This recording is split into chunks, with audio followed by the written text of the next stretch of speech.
রাধে রাধে, সুপ্রভাত। সকাল থেকেই দেখুন বৃষ্টিটা কিন্তু বেশ জোরে পড়ছে, সারা রাতই বৃষ্টি হয়েছে। আপনারা সবাই কেমন আছেন বলবেন? আপনাদের ওখানেও বৃষ্টির কি একই খবর? এটি হচ্ছে কিন্তু জন্মাষ্টমীর দিনের ব্লগ। একটু দেরিতে হলো কারণ ব্লগটা করতে, এডিট করতে একটু সময় লাগে। সকালবেলায় আমি স্নান ধ্যান সেরে সোজা চলে গিয়েছিলাম ঠাকুর ঘরে। আজকে পুরো ঠাকুর ঘরটার রূপটাকেই চেঞ্জ করে দেবো, দেখি কতটা কি পারি। আমি সকালে এসে প্রথমে পর্দাগুলো সরিয়ে এখন ২-৩ দিন ধরে শুকানো যে জামা কাপড়গুলো, ২-৩ দিন বললাম কেন, এগুলো একটু ভিজে ছিল, বৃষ্টি হচ্ছিল তাই আর শুকিয়ে উঠছিল না। আর এদিকে একটু এনার্জি পাওয়ার জন্য একটু ছেড়ে নিয়েছিলাম কৃষ্ণ নাম। সঙ্গে একটু কৃষ্ণ নাম ছাড়া থাকলে আর জন্মাষ্টমীর দিন বলে কথা, মনটাও বেশ ভালো লাগে। এদিকে আমার ঠাকুর ঘরের অবস্থাটা এইরকম। এখন আমি পর্দাগুলোকে পাল্টিয়ে নেব। যে পর্দাগুলো আগের দিন কিনে নিয়ে এসেছিলাম সেই পর্দাগুলোই লাগাবো। আর এইগুলোকে আমি সেই আমার বিয়ে হওয়ার পর থেকেই দেখছি ঠাকুর ঘরে লাগানো, মাঝে মাঝে একটু ধুয়ে আবারও ঠিক করে রাখা হয়। তো আমি ভাবলাম একেবারে আজকে আমি পর্দাগুলোকে চেঞ্জ করে দেবো। দেখুন তো পর্দাগুলোকে লাগিয়ে ঠিক কেমন লাগছে দেখতে। আমার তো বেশ ভালো লাগছিল, সাদার মধ্যে এই রয়্যাল ব্লু কালারটা খুব সুন্দর যাচ্ছিল। চলুন এবার গোপালকে স্নান করিয়ে নিই।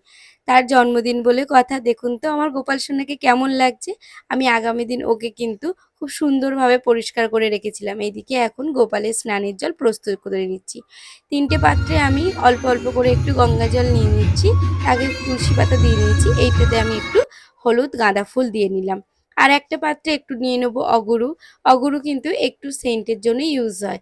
একটু অল্প করে, বেশি না, একটু অগুরু, একটু গোলাপ জল, আর একটুখানি দেবো আমি তাতে গঙ্গা জল। গঙ্গা জল তো দেওয়াই আছে, একটু মানে গোলাপ জল দিয়ে নিই, সেটাকে আমি রেডি করে নিলাম। আর তার মধ্যে দেবো কয়েক ফোঁটা মধু। মধুটা আমার আগে থেকেই আনা ছিল, আর নতুনটা কাটিনি, এটাই আনা ছিল, এখান থেকে কিছুটা মধু দিলাম। আর দিলাম ১ চিমটি ঘি। এখন আমি জলগুলো রেডি করা হয়ে গেছে। এখন দেখুন তো গোপালের কানে দুটো ফুল গুজে কেমন লাগছে। ওই যে দেখালাম চন্দন পাউডারটা, সেটাকেই একটু গুলে নিয়েছিলাম। এখন গোপালকে খুব সুন্দর করে স্নান করিয়ে নেবো। ভালো করে সেটাকে গায়ে মাখিয়ে এখন গোপালকে প্রস্তুত করে নেওয়ার পালা। গোপাল তো হয়ে গিয়েছে চন্দন দিয়ে ওর স্নানটা। এখন আমি একে একে প্রতিটা জল দিয়ে খুব সুন্দর করে স্নান করি।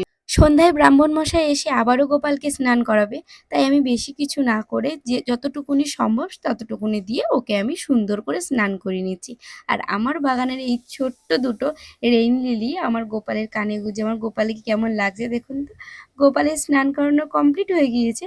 আমি গোপালের জন্য নিয়ে এসেছিলাম দুটো সুন্দর সুন্দর জামা, তার মধ্যে এই জামাটা কেমন লাগছে বলুন তো। আজ সকালবেলায় এই জামাটা গোপালকে পরাবো। আর এই মুকুটটা দেখুন তো, আগের দিন সন্ধ্যেবেলা যে মুকুটটা নিয়ে এসেছিলাম সেখান থেকেই আজকে একটা মুকুট ওকে পরিয়ে নেবো।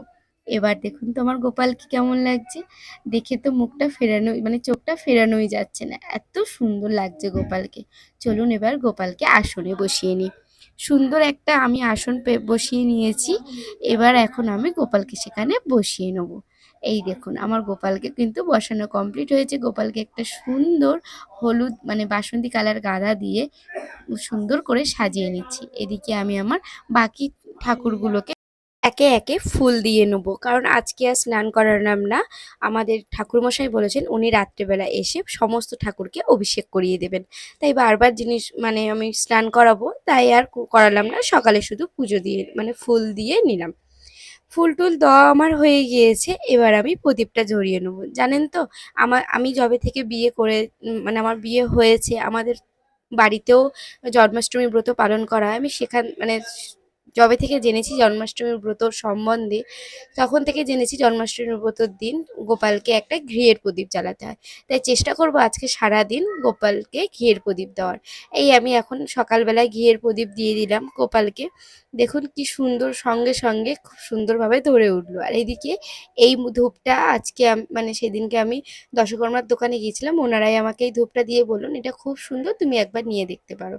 এখন আমি ধূপটাকে ধরে নিয়েছি, আর সত্যি বলছি ধূপটার সেন্টটা খুব সুন্দর ছিল। আমার শাশুড়ি মা বলছিল এত সুন্দর ধূপের সেন্ট আগেতে জানতাম না। এখন আমি ভগবানকে ধূপগুলো নিবেদন করে নিচ্ছি। এবার ঠাকুরের জন্য আমি মানে গোপালের জন্য আমি ভোগটাকে নিয়ে নেবো। আগের দিনই গোপালের বাবা মানে আমার ছেলের বাবা নিয়ে এসেছিল এই প্রভুজির শোনপাপড়িগুলো, সেখান থেকে দুটো আমি এখন ভোগে দিয়ে নেবো, আবার রাত্রেবেলা কিছুটা দেব। এখন আমি তুলসী পাতাগুলো দিয়ে নিচ্ছি। গোপালের ভোগেতে অবশ্যই তুলসী পাতা অর্পণ করতে হবে, এদিকে আমার লক্ষ্মীনারায়ণ আছে, তাই আমি সমস্ত ঠাকুরকে এখন ভোগগুলো নিবেদন করে নেবো। আগের দিন মার্কেটে গিয়ে তো দেখালাম আপনাদেরকে অনেকগুলো ময়ূরের পালক, তার মধ্যে থেকে একটা সুন্দর দেখে ময়ূরের পালক কিন্তু আমি কিনে নিয়েছিলাম।